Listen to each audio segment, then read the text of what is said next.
If I had to start YouTube all over again in 2026, I wouldn't do what most creators do. I wouldn't chase trends or copy whatever's going viral. I'd instead focus on one thing, which is how to stand out in a crowded market. Because most creators don't fail from lack of effort, they fail because they never choose a clear niche, a clear position, or an angle that makes people even care. And once you build a foundation the right way, which is by mapping out the exact type of person you want to speak to, defining the problem they wake up to, and crafting a method that solves it in a unique way is only when you're going to break through all the noise and stand out in a crowded market. So in this video, I'm going to walk you through the exact path that I take, how I'd pick my niche, how I'd position myself, how I'd choose the unique vehicle that I want to be known for, and what I'd focus on to grow faster than everyone else. It's the same philosophy for how I helped a SaaS company called Pop AI generate over 15K directly from YouTube, and a bunch of different creators in different niches. So if I had to start from scratch, this is the exact playbook that I trust. So we're going to go through these 4 main steps, but the first thing I want to talk about is starting with your actual niche. And when you pick a niche, you're going to do these 3 things. You're going to define your promise, which is going to be pretty much defining your offer and what you promise the other person on the other side of the screen. You're going to define your audience, define the person that you're targeting, and you're going to define the lane in your market, your lane in your market. So what's your unique angle? What's your unique mechanism, right? And we're going to get into that, so don't worry. Now,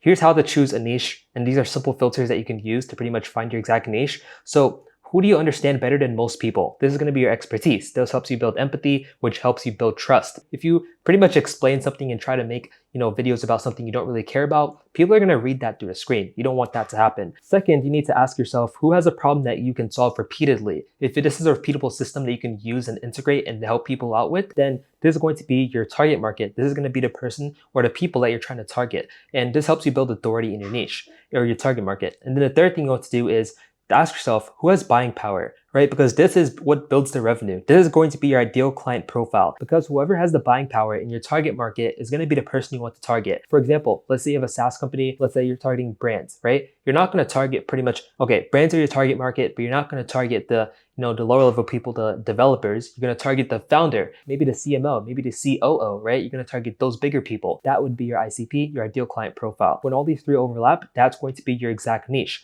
And so let's go over some examples here. Bad niche example would be something like make money online. That's way too broad and no one knows who you help, right? That's way too broad. I wouldn't even know who you're helping, right? But a good niche would be something like e-commerce founders scaling with YouTube. Okay, let's get a little bit better, right? This is way more specific. This is good. Now the algorithm knows who to push you to. Now the viewer knows the video is for dumb, right? But let's even get more specific. Let's help you dominate this entire sector. A great niche would be e-commerce founders who want 10 to 30 plus booked calls a month through YouTube. This is really clear, it's really specific, and it's really sellable, right? This is a great niche. This is really perfect. That's good positioning in the market. And so let's look at this guy, for example. This guy is someone who's a little bit more niched in. He's talking specifically about e-commerce if you look at his videos.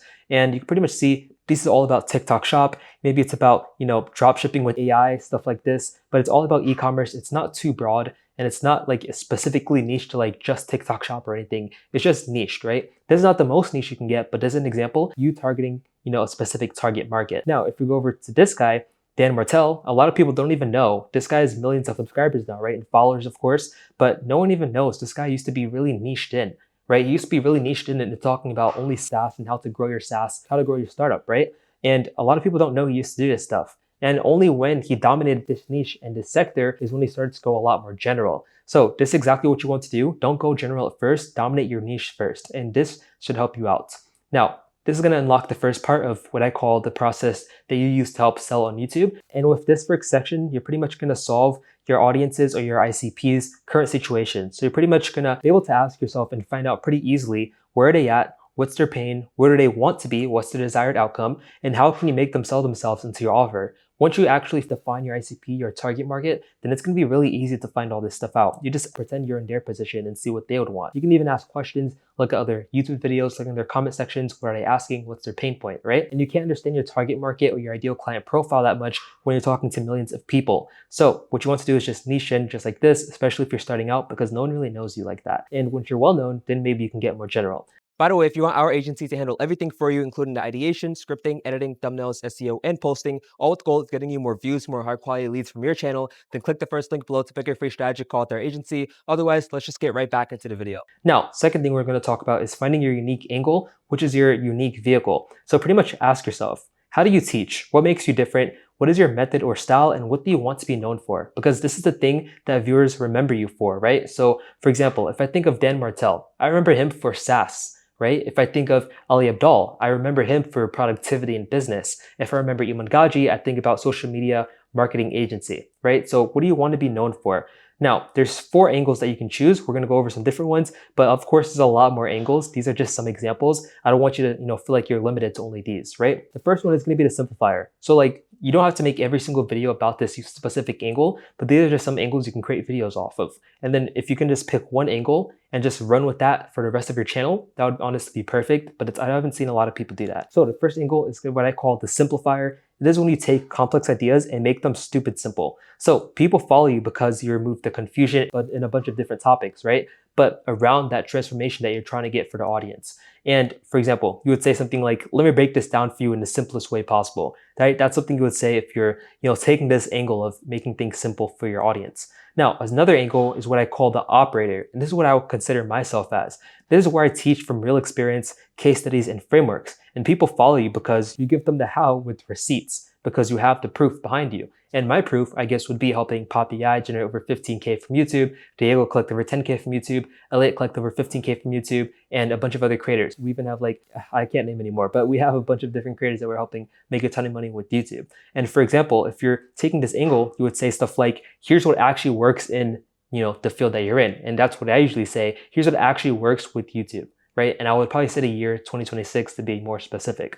Now, a third angle would be something like the truth teller. So this is really I guess you could say controversial kind of thing, but this is where you challenge bad advice and see what others won't say. Or not, it doesn't even have to be bad advice, it can be general advice. What does everyone say that doesn't make much sense that you actually digged into, you have proof for, and you can just go against the grain, right? That would make you stand out from absolutely everyone in your market. And people will follow you because you're refreshing and direct, you're not saying what everyone else says, and you'd probably say something like, everyone says X, here's why it's wrong, right? So that's probably something you would say. And then a fourth thing you want to do is be the experimenter, right? So pretty much with this angle, you would test things out and share the results. People follow you because you showed a journey that they don't really want to take themselves. Maybe they're afraid, maybe they're lazy, etc. And you'd probably say things like, I tried this so you don't have to. This is an angle that I used to do a bunch, and I would honestly still do it. Like I did it on my old channel, my AI channel. I tried, 300 plus AI tools. Here's the best one. And I will talk about Poppy I, for example, things like that. That would be a good angle. I know you've seen those videos on YouTube. They're doing pretty good. So what you want to do is pick one and build your whole entire channel around it. And pretty much when I say build your whole entire channel, I don't mean make every video about it, but let's say you get a video that goes viral with, let's say, the operator niche, right? Or angle. Then you pretty much want to run that for the rest of your channel.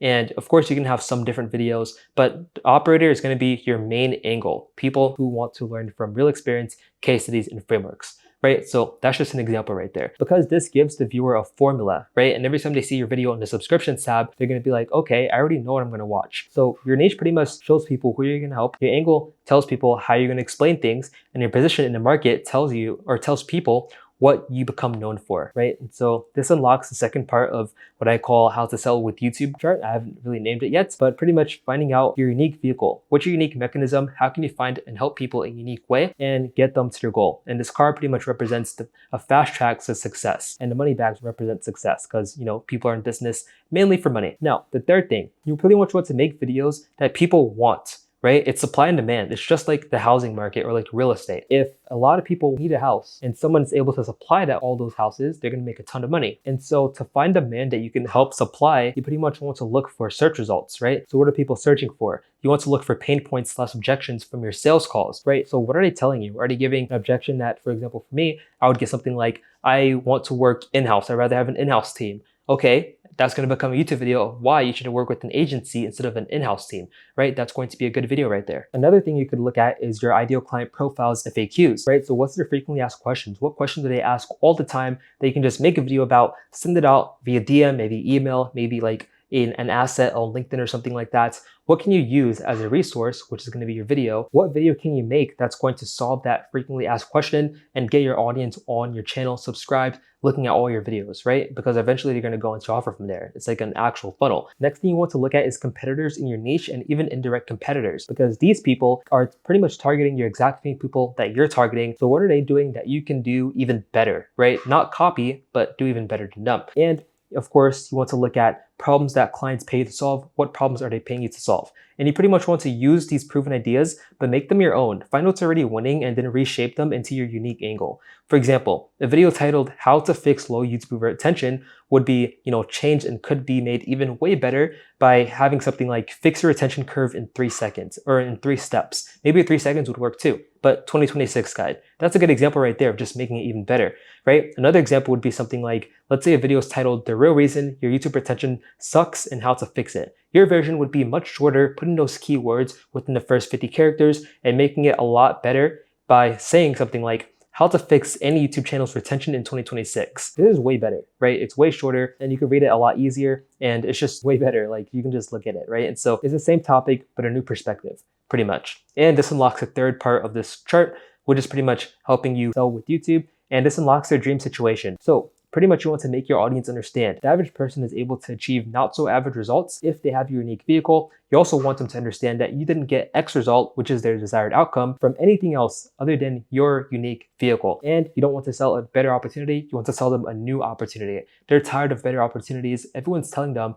oh, this opportunity is way better than that opportunity.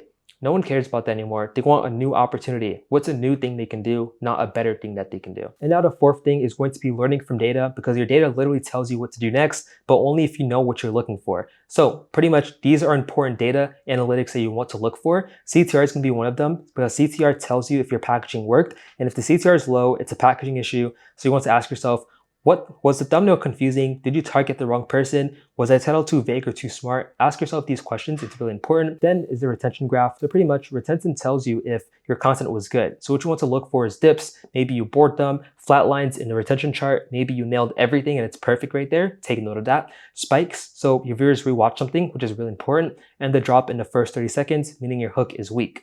Next is AVD, average view duration. So this pretty much shows you how engaging your video was. This does not mean only editing. So did you create open loops? I created a video about this actually. You can click one of these top sides. There's going to be a video card that pops up. I made a really good video about that. And also ask yourself, was the audio inconsistent or did you give the value too early? Because that's going to affect average view duration. And next is the comments. And a lot of people don't talk about this, but your comments show what resonated with your audience, what confused people, what topics do they want next, and what pain points did you miss? These comment sections are gold. And so this is pretty much everything that you want to look for. This is exactly what separates the creators who get ignored versus the ones that actually grow. And if you want help doing it the right way, I mean the scripting, the editing, the thumbnails, SEO, and posting, even the ideation, then click the first link below, book a free strategy call with my agency. Because this is exactly what we do. We help founders and brands grow a personal brand and make a ton of money from YouTube. But of course, if you're not ready and you want to learn more about YouTube, then click this video here because YouTube thinks you'll enjoy this video a lot more.